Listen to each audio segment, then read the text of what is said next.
Welcome back. Bulletin के आगाज में सबसे पहले अफसोसनाक खबर से आगाह करते चले कि फितनतुल खारिज के दहशतगर्दों ने जिला लकी मरवत के इलाके कबल खैल में 17 सिविलियन वर्कर्स को अगवा कर लिया। सिक्योरिटी फोर्सेज ने 8 मुगवी वर्कर्स को बाहिफाजत बाजियाब करा लिया। जराये के मुताबिक आज फितनतुल खारिज के दहशतगर्दों ने जिला लकी मरवत के इलाके कबल खैल से 17 सिविलियन वर्कर्स को भत्ताखोरी के लिए अगवा कर लिया। मुगवी सिविलियन वर्कर्स निहत्ते थे। जराये के मुताबिक फितनतुल खारिज के दहशतगर्दों ने सिविलियन वर्कर्स को अगवा करने के बाद वहां के मकामी ठेकेदार की गाड़ी को भी आग लगा दी। सिक्योरिटी फोर्सेज और कानून नाफिज करने वाले इदारों ने कार्रवाई करते हुए अब तक 8 मुगवी वर्कर्स को बाहिफाजत बाजियाब करवा लिया है और बाकी निहत्ते वर्कर्स की बाजियाबी के लिए ऑपरेशन जारी है। जराये का कहना है कि फितनतुल खारिज की इन पाकिस्तान और अवाम दुश्मन बेईमाना कार्रवाइयों का दीन और इस्लामी इक़दार से कोई ताल्लुक नहीं है। ये बेईमाना इक़दाम करने वाले अनासिर को कैफरे किरदार तक पहुंचाया जाएगा। खबर आपको देंगे। आईनी बेंच ने सानह 9 मई के मखसूस मुल्जिमान के फौजी ट्रायल पर सवालात उठा दिए। कहा 9 मई के तमाम मुल्जिमान की FIRs एक जैसी थीं। ये कौन तय करेगा कि फला का मुकदमा फौजी अदालतों में चलेगा और फला का नहीं। जस्टिस अमीनुद्दीन खान की सरबराही में 7 रुकनी आईनी बेंच ने खुसूसी अदालतों में सिविलियन ट्रायल से मुतल्लिक केस की समाअत की। वजारत दिफा के वकील ख्वाजा हारिस आज भी दलाइल मुकम्मल ना कर सके। आईनी बेंच ने इस्तफसार किया कि फौजी तनसीबात पर माजी में भी हमले हुए, उनके मुकदमा तो आम अदालतों में चलाए गए। क्या 9 मई का वाक़या दहशतगर्दी से भी बड़ा वाक़या था? इस अहम केस की समाअत के दौरान आज मजीद क्या कुछ हुआ, तफसील देखिए इस रिपोर्ट में।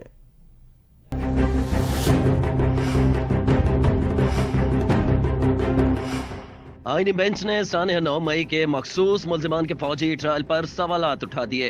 कहा 9 मई के तमाम मुल्जिमान की FIRs एक जैसी थी। ये कौन तय करता है कि फलां का मुकदमा फौजी अदालतों में चलेगा और फलां का नहीं। जस्टिस अमीनुद्दीन खान की सरबराही में 7 रुकनी आईनी बेंच ने खुसूसी अदालतों में सिविलियन ट्रायल से मुतालिक केस की समाअत की। वजारत दिफा के वकील ख्वाजा हारिस आज भी दलाइल मुकम्मल न कर सके। आईनी बेंच ने इस्तफसार किया कि फौजी तनसीबात पर माजी में भी हमले हुए, इनके मुकदमात तो आम अदालतों में चलाए गए। क्या 9 मई का वाकया दहशतगर्दी से भी बड़ा वाकया था? दौरान समाअत जस्टिस मुसरत हिलाली ने रिमार्क्स दिए हैं कि ये कौन तय करता है कि किसका ट्रायल मिलिट्री कोर्ट में होगा, किसका नहीं। सवाल ये नहीं है कि खुसूसी अदालतें मौजूद हैं या नहीं, सवाल ये है कि ऑर्डर का निफाज कहाँ है।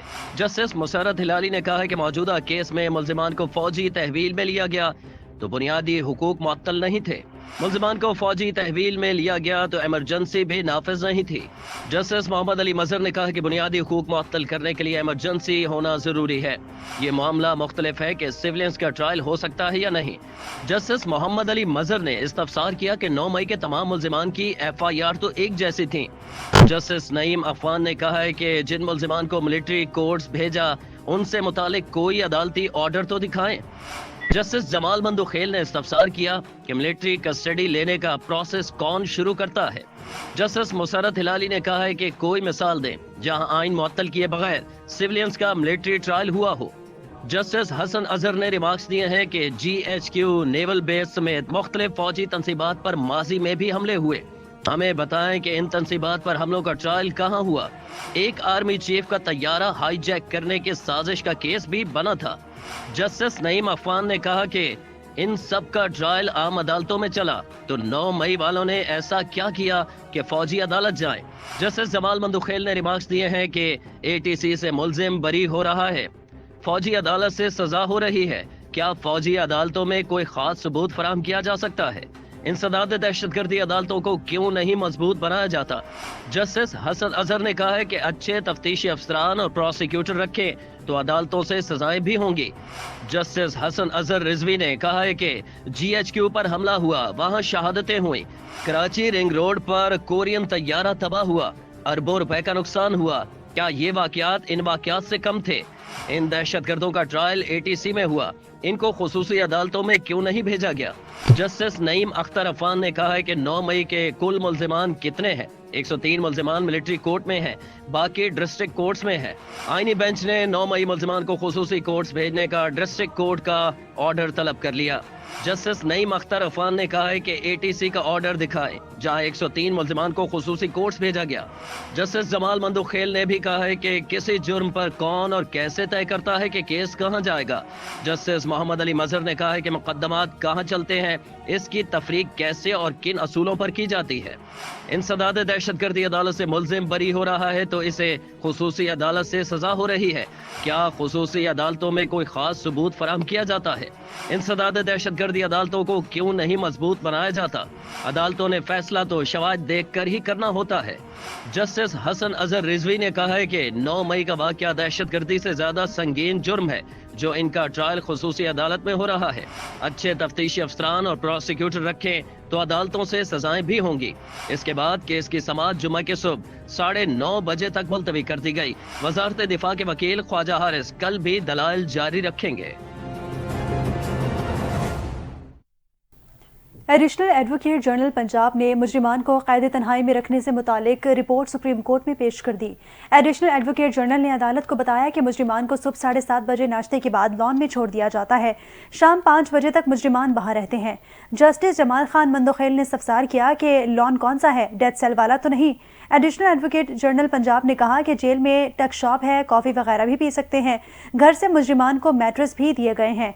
वकील फैसल सिद्दीकी ने एडिशनल एडवोकेट जनरल से मुकालमा करते हुए कहा, आपका मतलब है कि घर वाला माहौल है। जस्टिस मुसरत हिलाली ने कहा, आपने गलत बयानी की तो हम जेल इस्लाहात कमेटी से भी रिपोर्ट मंगवा लेंगे। मुत्तहदा अरब अमारात के सदर और वज़ीर आला पंजाब की मसनूई ज़हानत से जनरेटेड तस्वीर और वीडियोज़ के मामले पर FIA साइबर क्राइम विंग ने वीडियोज़ और तस्वीर अपलोड करने वाले सोशल मीडिया अकाउंट्स की जांच पड़ताल शुरू कर दी है। ज़राए के मुताबिक FIA ने सोशल मीडिया पर मुत्तहदा अरब अमारात के सदर और वज़ीर आला की तस्वीर वीडियोज़ अपलोड करने वाले 10 अकाउंट्स की तहकीकात मुकम्मल कर ली हैं। इन अकाउंट्स की मदद से झूठी तस्वीर और वीडियोज़ अपलोड करके मनफी तासुर फैलाया गया। इस्लामाबाद की इंसदादी दहशतगर्दी अदालत ने डी चौक एहतजाज से मुतालिक केस में PTI रहनुमाओं उमर अयूब, जरताज गुल समेत दीगर की उबूरी जमानत में तौसीह कर दी। उमर अयूब, जरताज गुल, शेर अफजल मरवत, अली बुखारी और शुएब शाहीन की उबूरी जमानतों में 7 फरवरी तक तौसीह हुई। डी चौक पर एहतजाज से मुतालिक केस की समाअत इंसदादी दहशतगर्दी अदालत के जज अबुल हसनान जुल्करनैन ने की। प्रोसिक्यूटर चौधरी जाहिद आसिफ ने अदालत को बताया कि अभी तक कोई भी मुल्जिम शामिल तफ्तीश नहीं हुआ। जज ने इस्तफसार किया कि मुल्जिमा जरताज गुल आई हैं। जरताज गुल ने रोस्ट्रम पर आकर कहा कि अदालत से दरखास्त है पुलिस यहीं पर शामिल तफ्तीश करे।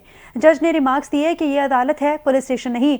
आपकी हद तक इस हवाले से हुक्मनामा जारी कर देता हूँ। मुल्जिमान के खिलाफ थाना रमना, सेक्रेटेरिएट, मारगला, कराची कंपनी और कोहिसार में मुकदमात दर्ज हैं। वफाकी वज़ीर तवानाई उवैस लगारी ने कहा है, पख्तूनख्वा के वज़ीर आला की शर्त पर चोरी करने वाले फीडर्स को बिजली फराहम की गई ताकि कुंडे उतारे जा सके। ताहम इंतजामिया की अदम ताउन की वजह से 6 अरब रुपए का इजाफी नुकसान हुआ। उवैस लगारी ने कहा कि हुकूमत की ख्वाहिश है कि बिजली की कीमत 50 रुपए कम हो जाए और IMF से कैप्टिव पावर प्लांट्स पर मुज़ाकरात जारी हैं, जिससे बिजली की कीमत 10 से 12 रुपए फी यूनिट तक कम हो सकती है। उन्होंने बताया कि IPPs के साथ मुज़ाकरात से 1100 अरब रुपए की बचत हो चुकी है। इनके मुआहदों पर नज़रसानी के बाद आवाम को मज़ीद बचत होगी। वज़ीर तवानाई ने यह भी कहा कि इलेक्ट्रिक के मल्टी ईयर टैरिफ के बारे में नेपरा के फैसले का इंतज़ार है। हुकूमत का मानना है कि यह रकम कम होनी चाहिए। वज़ीर ने बताया, पख्तूनख्वा में कुंडा कल्चर के खात्मे के लिए की जाने वाली कोशिशों में ताउन की कमी और इजाफी नुकसान हुआ है। ये फैसला नेपरा करेगा कि IPPs और हुकूमती पावर प्लांट्स के मुआहदों में मज़ीद क्या तब्दीलियाँ की जाएँ। इस्लामाबाद में एक तकरीब से खिताब करते हुए वफाकी वज़ीर तवानाई अवैस लगारी ने कहा कि हुकूमत बिजली की पैदावार के साथ साथ तरसील के निज़ाम को बेहतर बनाने के लिए इकदाम कर रही है।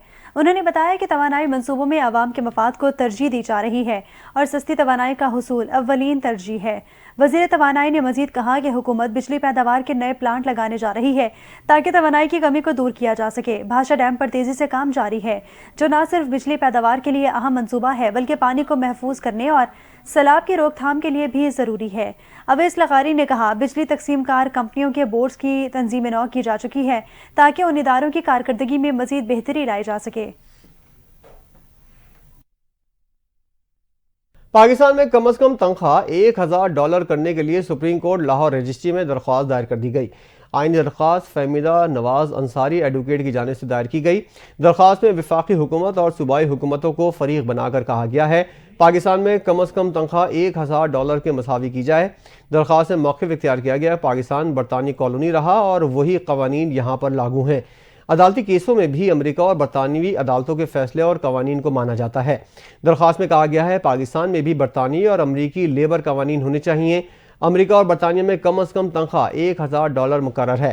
दरख्वास्त में इस्तदा की गई है कि अदालत पाकिस्तान में कम अज़ कम तनख्वाह $1000 मुकर्रर करने का हुक्म दे। रावलपिंडी की अडियाला जेल में बानी पीटीआई से आज मुलाकात का दिन था, ताहम कोई रहनुमा, वकील और फैमिली मेंबर अडियाला जेल में मुलाकात के लिए न पहुंचा। मुज़ाकराती कमेटी का कोई रुकन भी अडियाला जेल मुलाकात के लिए न पहुंचा। बानी तहरीक इंसाफ के वकील फैसल चौधरी के मुताबिक मुज़ाकराती कमेटी को मुलाकात की इजाज़त ताहाल नहीं मिली। जेल ज़राए के मुताबिक मंगल और जुमेरात बानी पीटीआई से मामूल की मुलाकात का दिन मुकर्रर है। जेल मैनुअल के मुताबिक आज मुलाकातों का वक्त भी खत्म हो गया, ताहम मुलाकात की इजाज़त मिलने या ना मिलने के बावजूद पार्टी रहनुमा और वकला अडियाला जेल पहुंचते हैं।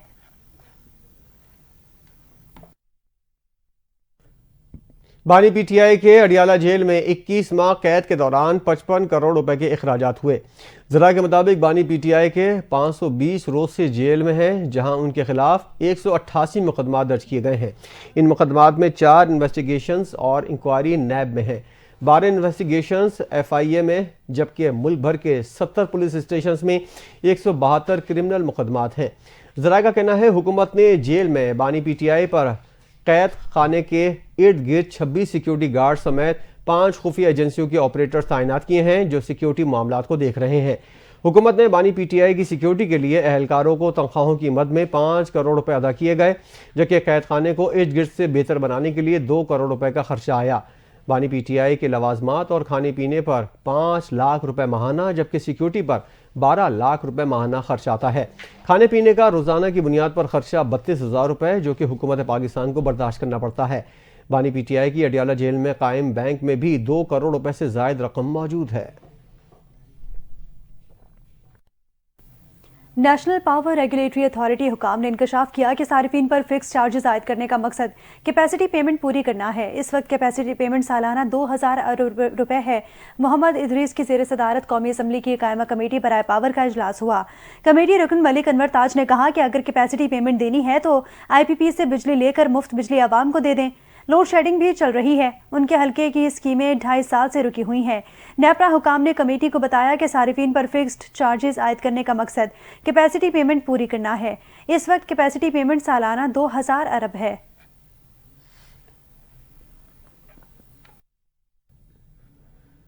खैबर पख्तूनख्वा में अस्पतालों के लिए पाकिस्तान का पहला ऑनलाइन मेडिसिन ऑर्डरिंग पोर्टल तैयार कर लिया गया है। पेशावर में वज़ीर आला पख्तूनख्वा अली अमीन गंडापुर ने पोर्टल का बाज़ाब्ता इजरा कर दिया।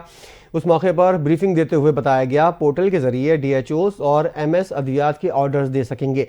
पोर्टल में अद्वियात की मंजूर शुदा लिस्ट पहले से मौजूद होगी। ऑर्डर खुदकार तौर पर तैयार होगा। ब्रीफिंग के मुताबिक सिस्टम में ज़िले के जोग्राफियाई प्रोफाइल के मुताबिक अद्वियात की ज़रूरियात फीड होंगी। वज़ीर आला ने कहा कि अवामी खिदमात के लिए सेहत और तालीम तरजीहात हैं। सूबे की माली खुद मुख्तारी के लिए भी इक़दाम कर रहे हैं। पाकिस्तान और वेस्ट इंडीज़ की 2 टेस्ट मैचों पर मुश्तमिल सीरीज़ की टिकटों की फ़रोख्त 10 जनवरी से शुरू होगी। पाक वेस्ट इंडीज़ 2 टेस्ट मैचों की टिकट मुल्तान में निजी कुरियर कंपनी के 11 सेंटर्स पर दस्तयाब होंगे। दोनों मैचों में फर्स्ट क्लास और जनरल इंक्लोजर में शायकीन का दाखिला मुफ्त होगा।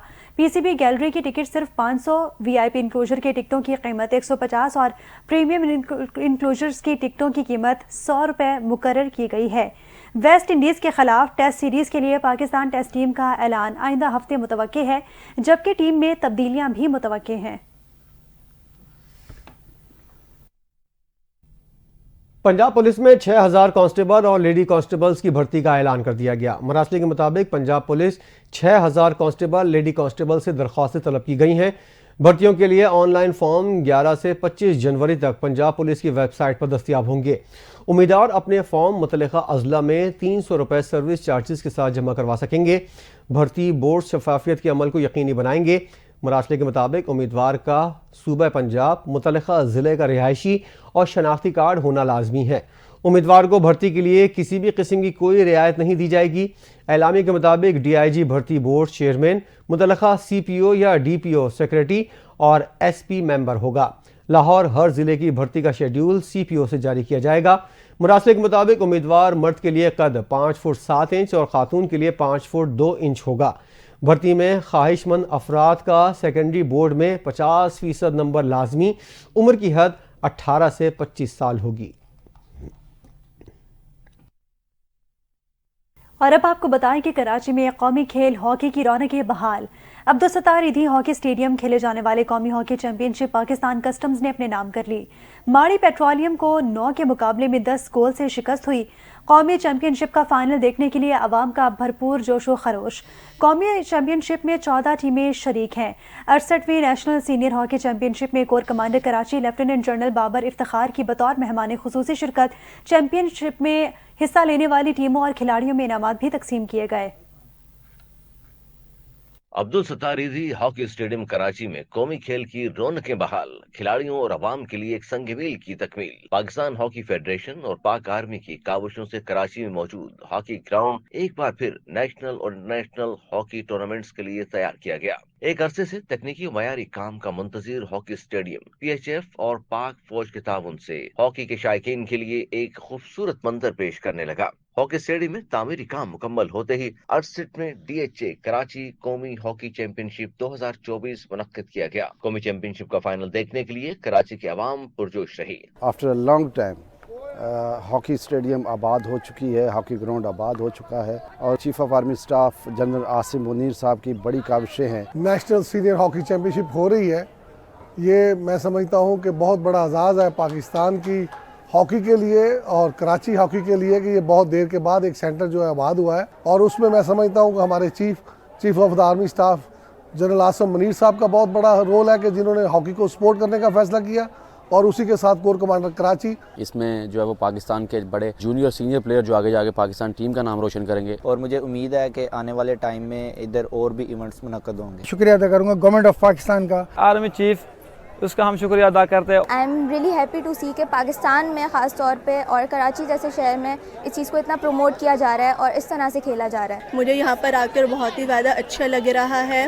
यहाँ पर मैच और यहाँ के निज़ाम बहुत ही ज़्यादा अच्छा है। कौमी चैंपियनशिप में 14 टीमों ने हिस्सा लिया। सेमीफाइनल तक 4 टीमों ने रसाई हासिल की, जिनमें पाकिस्तान कस्टम्स ने टीम का मुकाबला नेशनल बैंक की टीम से और माड़ी पेट्रोलियम का मुकाबला एयरफोर्स की टीम से हुआ। फाइनल में पाकिस्तान कस्टम और माड़ी पेट्रोलियम की टीमों के माबेन कांटे का मुकाबला हुआ। ताहम पाकिस्तान कस्टम की टीम ने माड़ी पेट्रोलियम की टीम को 9 गोल्स के मुकाबले में 10 गोल से शिकस्त देकर फतेह हासिल की और चैंपियंस करार पाए। 68वें नेशनल सीनियर हॉकी चैंपियनशिप में core commander Karachi lieutenant general Babar Iftikhar ने बतौर मेहमान खुसूसी शिरकत की और हिस्सा लेने वाली टीमों और खिलाड़ियों में इनामात तकसीम किए। कोर कमांडर ने खिलाड़ियों के बुलंद हौसले को सराहा और कहा कि हॉकी हमारा कौमी खेल है और कौम का हर फर्द और स्टेक होल्डर इसके फरोग के लिए अपना किरदार अदा करते रहेंगे।